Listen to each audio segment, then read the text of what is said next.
Suspense.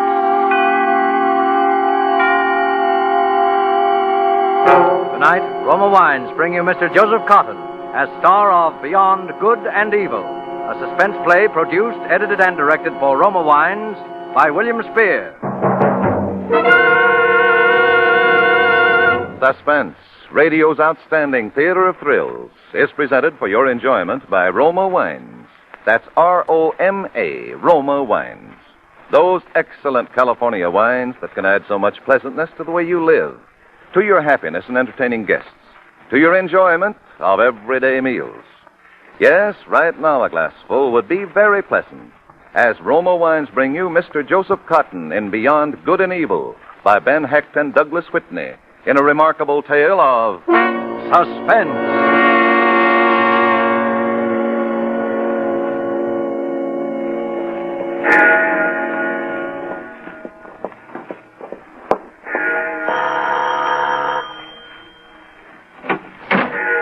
Why, Dr. Pierce, good evening. Good evening, Mary. Is Dr. McKillop still awake? Oh, yes. We don't put him to bed until 8 or later. Is evening service over already? A shame, Mary. A parson's housekeeper, and you forget we don't hold service on Wednesday? Why, it slipped my mind it was Wednesday, sir. Of course, you've come to read to Dr. McKillop. He'll be so pleased. There's so little I can do. If he were able to let us know in some way. I can tell by his eyes, sir. Whenever you're here, they fairly glow. Well, I suppose that helpless as he is, not able to speak or even write, my visits are at least a diversion. You? You're more than a diversion, sir. You're his hope, if I may say so. No, Mary. The Lord is his hope. Oh, yes, sir. The Lord struck him down with paralysis, and in time the Lord will surely free him from it. Where is the doctor? In his study, sir. We leave him there until bedtime. Very well. I'll go in for an hour or so. Stay as long as you like, Dr. Pierce. We won't disturb you. Dr. McKillop, it's Dr. Pierce, come to read to you. Good evening, Dr. McKillop. Good evening, good evening, good evening, good evening. You're a most satisfying companion, McKillop. You hang on my every word, and you never talk back, never but once. And after tonight, you won't get the chance, so speak up, Doctor. Why don't you? No. Oh, of course, the cat's got your tongue. Well, I'll turn up the lights a bit so I can at least bask in your baleful stare. There, that's better, much better. Yes, tonight is your last chance, McKillop. Tonight is the consummation, the grand finale, the end, Act 3 curtain on a great play about death, redemption, about good and evil. And I won't shrink from your eyes tonight, McKillop. Your eyes can't kill, but I can kill. I have the mind and the will and the hand. I've killed one man that you know. And tonight, I'm going to kill again.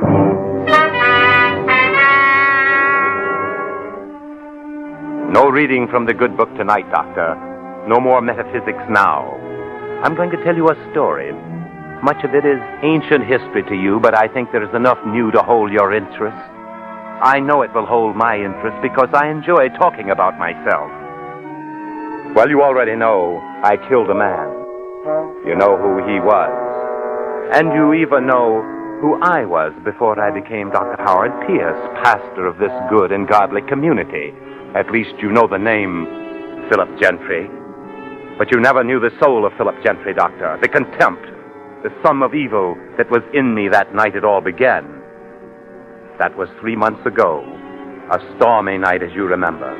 And where was I? I was crouched in a swamp with a man named Mac.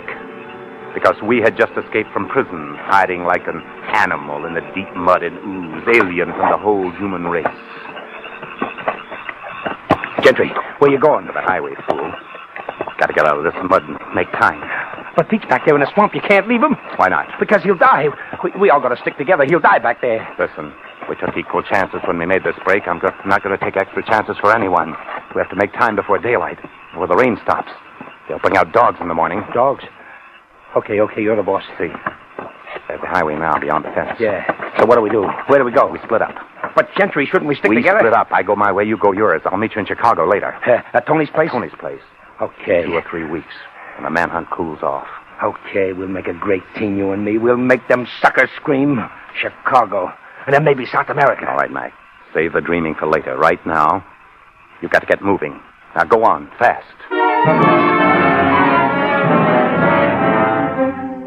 He headed north. I walked a mile or more this way, south. Then I saw the car. It was parked close to the edge of the road, its headlight almost blacked out by the driving rain. And by the glow of a flashlight, I saw a man bending into the rain, struggling to change a tire. He was alone, so I walked up to him.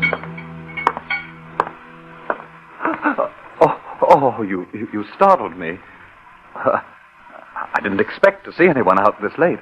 You picked a bad night for a flat. Yes, and it's the second today. I'm going to be awfully late. Here, let me... Oh, no, but if you'd hold the light. Oh, sure. Come a long way? From Detroit. I'm on my way to Carlton. I'm supposed to get there this afternoon. At your home, Carlton? Well, it will be. I'm the new minister there. My name's Pierce. Oh, of course. I didn't notice you were a preacher. Do you know Carlton? Well, pretty well. I'm taking over for old Dr. McKillop at Grace Church. Oh, yeah, I've heard of him. He's been in bad health, so I'm taking his place. I see. This bolt is stubborn. I can't seem to... Yeah, let me try. No, I'll manage. Give me the wrench. No, really, just hold the light. I said give me the wrench. Well, all right, it's awfully good of you. But, wait, what are you doing? I need your car, Dr. Pierce. You're going to be even later than you thought. But no, please don't hit me. No.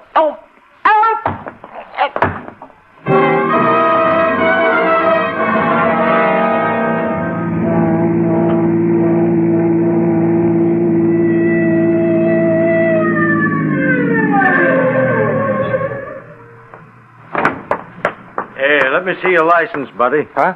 My license? Oh, yes, I have it here. Here it is. Howard Pierce, occupation. Oh, a minister. I didn't notice. Yes, but, what is it with high speeding? No, we're checking all cars on this road. There's a bad break at the state pen. Yeah. 3 men. They might come this way. Say. But I won't hold you any longer, Reverend. Going far? Well, to, Carlton. Oh, now I get it. Imagine me not catching on right away. Catching on? Sure. You must be the new preacher for Grace Church. You're taking Dr. McKillop's place. Why, yes, I am. You're going to the parsonage now? I was going, Well, but I'm going into headquarters now, and Well- I have to go right by Dr. McKillop's house. You follow me. Oh, I couldn't. Oh, but it's not out of my way at all. Not more than a block. I'll go slow so you can't lose me, okay? Oh, all right. Well, that's the ticket. Really tickle old Dr. McKillop to have you delivered right to his door. Say, I bet you never counted on this kind of reception in Carlton, Reverend Pierce. Now, did you? No, I certainly didn't. My son.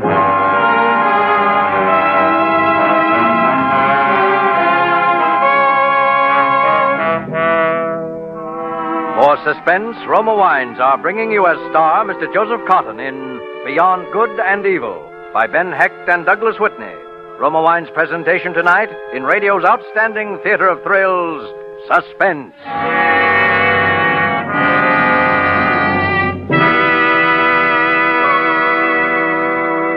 Between the acts of Suspense, this is Truman Bradley for Roma Wines. As the savory aromas of a good dinner come sifting through from the kitchen, and the family impatiently waits for you to say, "It's ready," make the first call for dinner a glass of delicious Roma California sherry. For as famed hostess Elsa Maxwell says, Roma sherry served cool is the perfect beginning to any meal. Glorious golden amber Roma sherry is a happy wine with natural fragrance and rich nut-like taste. I always serve Roma sherry before dinner and later in the evening, too, when friends drop in. Roma sherry, like all Roma wines, comes from luscious grapes, gathered at peak of flavor in California's choicest vineyards, gently pressed, then by a process as slow and as old as time, the carefully selected natural juices are brought to delicious liquid perfection under the gentle guidance of Roma's ancient winemaking skill. All Roma wines are true wines, unvaryingly good always, bottled at Roma's own famed wineries.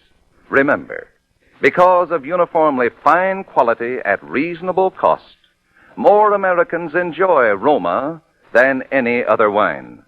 Always ask for Roma, R-O-M-A, Roma wines, now featured at new low prices.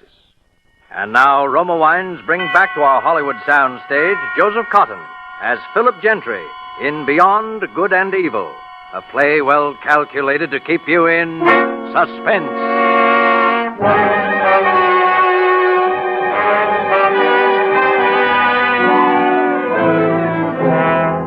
So that was it, my arrival in your dull, pleasant town of Carlton, remember? Officer Owens and your very beautiful daughter escorted me to your study. Father, Mr. Owens brought Dr. Pierce. Dr. Pierce, come in, come in. You and Mr. Owen wait outside for a few minutes, Lucy. Yes, Okay. yes, all right, Father. Sit over here, Dr. Pierce. I can't tell you how relieved I am to see you. Relieved to finally be here, Dr. McKillop. Yes, well, I really couldn't bring myself to sleep tonight without first talking to you. You see, the situation's serious. Serious? My health. I'm a sick man. I've had one stroke, as you know. Oh, yes, you wrote. Yes, well, I could have another one at any minute. The doctor says a worse one. And I feel it essential that the work of the parish is in firm hands. This parish needs a young man. Well, I hope to be of service. I've heard only good of you, Dr. Pierce, and you know, you're even younger than you looked.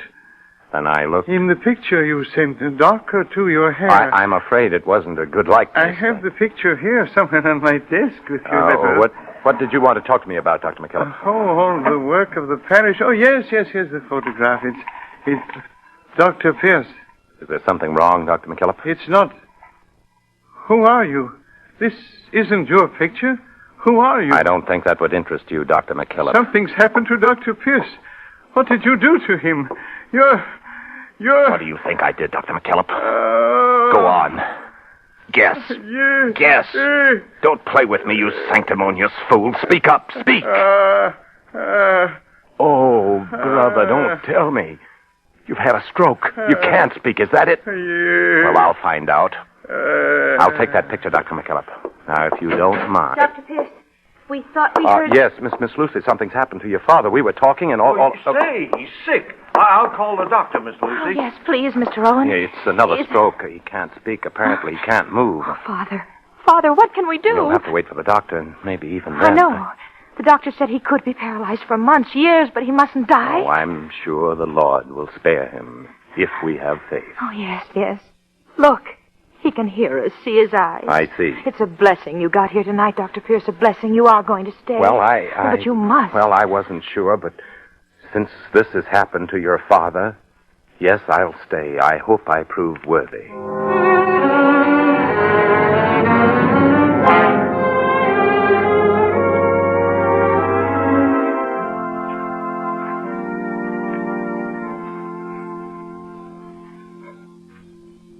Dear friends, you may wonder that I chose this subject for my first sermon to you, the agony of the thief. It is no wonder, for as I spoke to you of such a man, a thief beaten, outcast, and alone, I spoke at the same time of each of us, from the mighty to the fallen, of that substance which we all share, our human dignity, as beings made in the image of God. Remember, the agony of our Lord was shared by two thieves crucified beside him, that he might be numbered among the transgressors. And remember his words to one, Verily I say unto thee, today shalt thou be with me in paradise. We will sing hymn 426. O God, our help in ages past.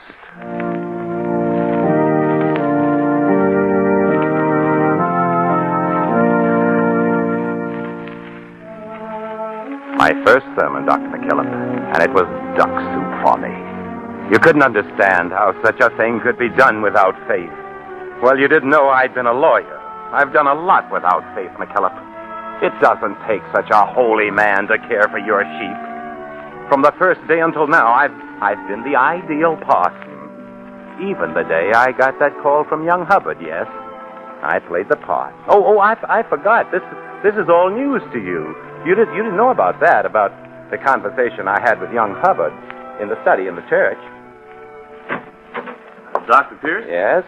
I missed your first service Sunday, Doctor. Oh. I thought I'd pay you a call. I'm glad you did. Sit down. Oh, thank you. My name's Hubbard. I work at the bank, First National. I'm chief teller. Well, that's a very responsible job for a young man. Oh, I don't know. I suppose it is, but I don't have much more responsibility than the other fellas, except at the end of the month. Then it's a strain.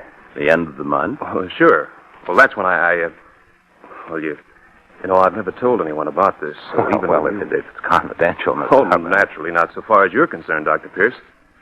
You see, the 30th of the month, we move all our deposits to the Federal Reserve Bank. $50,000 or more. Oh. Well, you can see how I wouldn't want some people to know that. You mean you take the deposits alone? Oh, no, that'd be even worse than it is. There's an armored truck comes to take the money. Comes by around 9:30 at night. But I'm alone on the bank until it gets there. Sometimes when I'm sitting there at my desk, I think how easy it would be. All someone would have to do is shoot me through the glass door. See what I mean?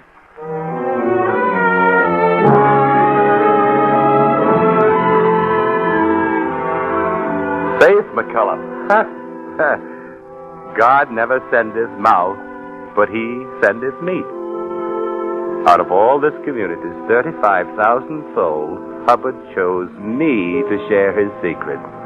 I sent a letter that night to Mac, care of Tony's in Chicago.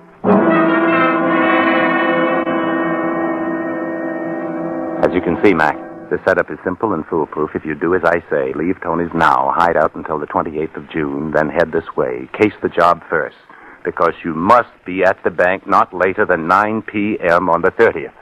Yours, Gentry.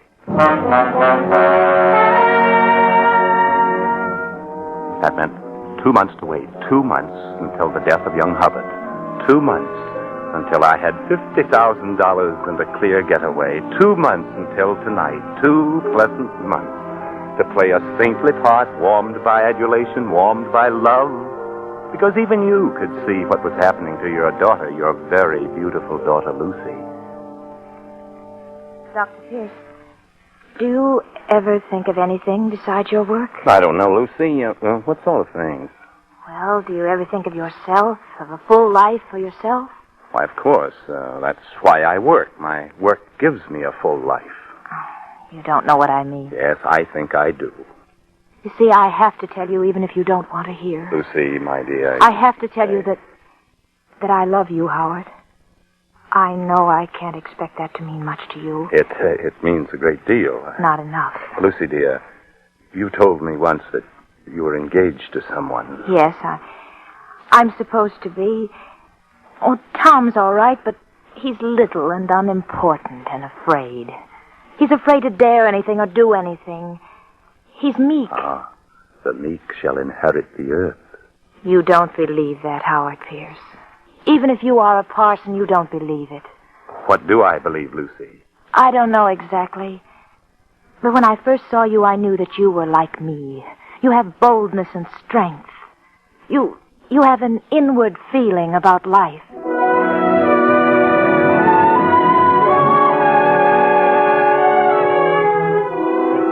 I let it ride. There wasn't any harm in that, Doctor, so far as I could see. Lucy was a great help, blinded by what she called love. And what did I feel? Love? Doctor, a man who has mastered the use of words as I have no longer knows what they mean, but only what they do. With Lucy, so long as the word love so served me, I used it. After a while, it became a source of danger. That was last week, Wednesday, when I came to the evening to read to you. Howard, the most wonderful news. Guess. How can I guess? Don't you know? The most wonderful thing that could ever happen to us. No, what's that, Lucy? Well, I never breathed a word to Father about us because you asked me not to, Yes. Howard. Not until he can talk to us and give his blessing. Lucy, you didn't... Oh, no, not yet. But the doctor was here today, and he told me Father will speak again soon, any day now. No. He doesn't know why he hasn't already. Isn't that wonderful? Yes, it is. Howard, what's the matter? Nothing's the matter. Oh, but there is. I can see that.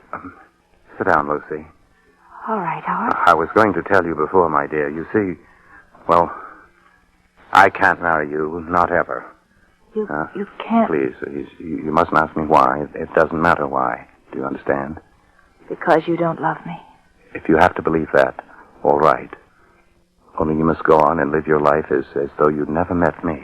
As though I'd never met you. Yes. Do you know what that means? Whatever it means. It means I'll marry Tom. It means I'll have a little, quiet, secure life. Best life for you, Lucy. Tom in place of you. Well, maybe you're right. I won't ever have great happiness with him, but after this, I'll never have a greater unhappiness. Mustn't be bitter, Lucy. If you hadn't known me, you would have married your Tom, and yes, you would have loved him. All right. I will marry him. I'll marry him this week in church. And you'll perform the service, Howard. You'll be the one to make me Mrs. Tom Hubbard. Who did you say? Tom Hubbard. I'll be a banker's wife. I never knew his name before. Well, no matter what you think, Lucy, I'm sure you'll be happy.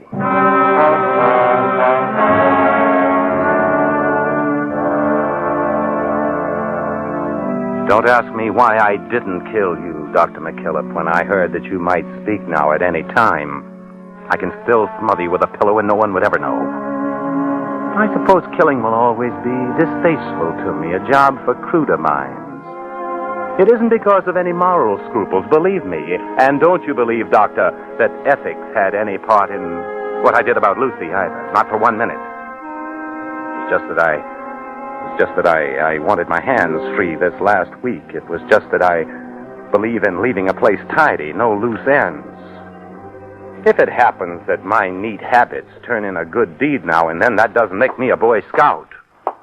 After all, if I were a higher being like you, I might be upset by thinking of things like killing Lucy's husband tonight, Tom Hubbard, as he sits at his desk at the bank. Here it is, the 30th, and I've got a very important date in half an hour. Well, Doctor, did it interest you? Now that you know the real Philip Gentry, do you understand? I doubt it. I doubt if you, with your good book and your hymnal, your years of tending the good sheep in the rich green pastures here, could ever understand 1/10 of what a man like me feels and is. But it doesn't matter. I don't need your understanding. Good night, Doctor. Sleep well. Good night, Dr. Pierce. Will you drop in tomorrow? Oh, tomorrow? Well, we'll see about tomorrow. We'll see.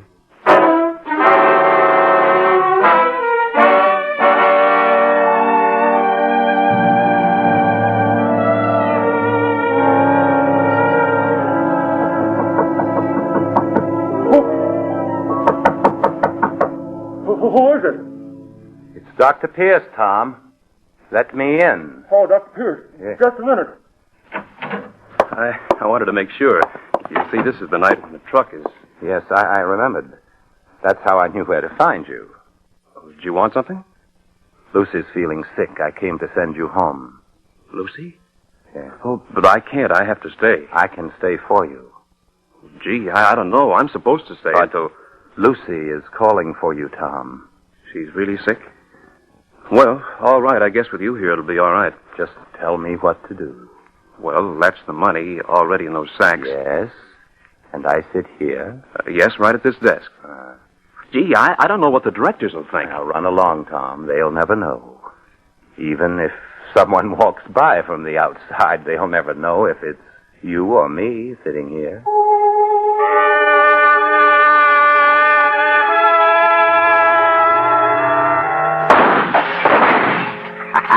That got him right through the head. You ought to have the money ready somewhere near him. Mac. What? Who's there? Mac. Come here, Mac. What? Gentry. Yes, it's Gentry, Mac. But something screwy. You said in your letter I know. I didn't have a chance to tell you. The plans were changed, Mac. Gentry. Honest, Gentry, I didn't mean to shoot you. I know. You'd better go. I'm dying, Mac. Now, I ain't gonna leave you here. What do you think I am? Yes, you are. They won't get me, Mac. I'm dying. You go on now. Only you won't be able to take the money. The plan is all changed. Okay, that don't matter. The money is... Remember me when thou comest into thy kingdom. What? What are you talking about? That's from the Bible, Mac. You wouldn't know it, I guess. It's from the Bible. It was said by a thief.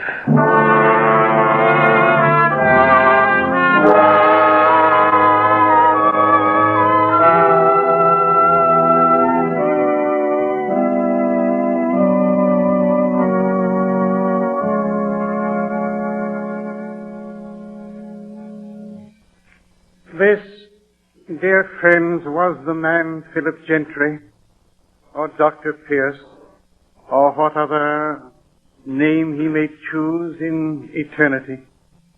The man whom we bury today. That night when he stood above my bed, pouring defiance and bitterness into my ears, thinking that I was paralyzed, I could both speak and write.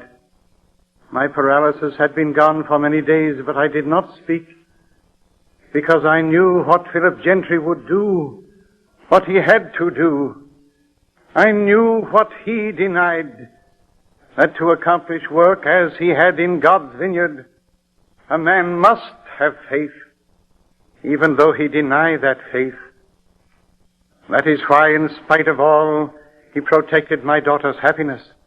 That is why he could not kill me, for the work he did here had molded him, in spite of himself, into a man who was truly a servant of God. To such a man our Lord would say, Verily, I say unto you, today shalt thou be with me in paradise.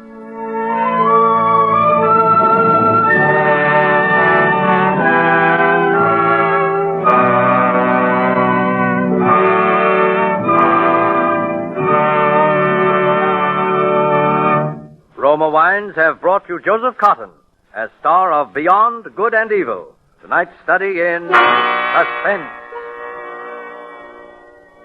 This is Truman Bradley for Roma Wines, the sponsor of Suspense. Autumn makes me think of ducks on the wing, says famed hostess Elsa Maxwell, and ducks make me think of Roma, California Burgundy. Roma Burgundy because it's a robust wine for a robust time of the year. So delicious with the savory foods of fall, ducks, stew, beef, or spaghetti. I find Roma Burgundy served cool makes food so much more enjoyable. Try Roma Burgundy with dinner tomorrow. You'll enjoy the tart piquancy and fruity taste of this vintner's masterpiece. Yes, like all Roma wines, this is wine at its best in uniform quality. For Manhattan Magic or a perfect martini, use Roma Vermouth, the better vermouth that makes better cocktails. Made and bottled in sunny California. Enjoy Roma wines of fine quality every day. Now featured at new low prices by leading wine merchants everywhere. Joseph Cotton appeared through the courtesy of David O. Selznick, producer of Alfred Hitchcock's Spellbound. Next Thursday, you will hear Mr. Henry Fonda as star of Suspense, radio's outstanding theater of thrills. Presented by Roma Wines, R-O-M-A, made in California for enjoyment throughout the world.